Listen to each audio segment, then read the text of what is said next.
with the latest, given the big rally that we saw today, Guy, I think investors are taking a look at this, trying to make heads and tails of what to do with this stock, particularly with the guidance. Guidance is a disaster. Let's talk about the quarter first. I mean, operating margins of 3.2% were not good. And then you look at it and you understand why, because everything that Deirdre just told you about, inflationary pressures, which they said don't seem to be abating anytime soon, number one. But the guidance, operating income guide minus $1 billion to plus $3 billion. Take the middle of that, give them $1 billion operating income next quarter. It's still almost $6 billion light of what consensus was. Again, not good. And if they talk about inflation being a problem for a company that lives or dies by their margins, in my opinion, it doesn't really augur particularly well for the stock, and you're seeing it right now. I mean, inflation on every front, except for maybe the bonuses, which he said that they don't have to pay too much anymore. But fuel costs, for instance, in Europe in particular, they are still an issue, and we're going to see that continue. So here's the deal, right? So if this company is warning about inflation being persistent, or as Guy calls pesky, and you talk about it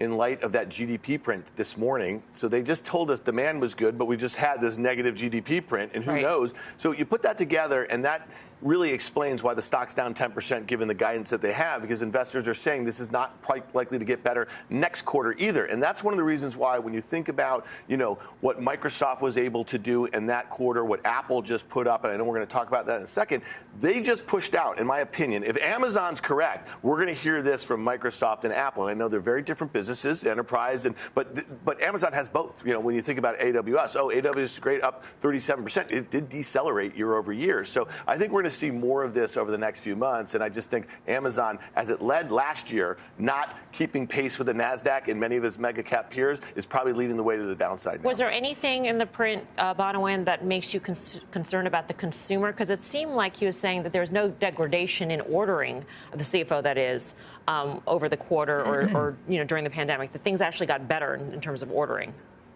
I do think that's a positive. I will say the capacity issue coupled with the operating margin less than stellar performance does give me some pause. I mean, we've all talked about whether or not we've gone through this COVID situation and have had pull forward of demand. So whether or not the demand remains stable, there is some disconnect between that and at least what they expected to be an increase in demand. And that capacity issue, what they do is they're a logistics beast. That is one of their operating leverage that they're able to pull. And the fact that they're now having to streamline and make that more efficient does give me concern. And the last thing is, to Dan's point, this thing has been lower beta on the upside pops that we've had. I'm not surprised to see it guiding down and trading down on the back of the earnings announcement. Tim, what do you think of this now 9.75% decline?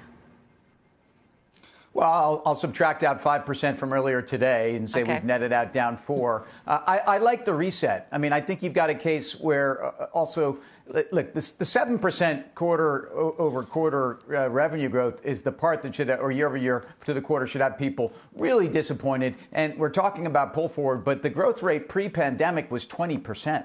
Those are the things that, in the same way that you overshot to the upside, you're overshooting to the downside. I think Amazon is a beast. I think it will continue to be a beast. E-commerce revenue is going to continue to be where sales are going to grow. Everyone would want to have Amazon's infrastructure and build out around it. It's nice that we're resetting here. The operating margin, operating profit of 56% at AWS and up 37%. I think we're also talking about the difference between enterprise and what's going on with the consumer. It should not be any surprise that at some point the consumer needs to slow down a little bit. And I think in Amazon's case, people sat at home and all they did for sport was to order. But in terms of the charts, in terms of where you want to go with this is what we're doing for a lot of stocks. We have to take this somewhere back, either just north of where we started COVID or not. And on the charts, obviously, that could be anywhere from 1,400 to 1,600 or, more likely 2,100.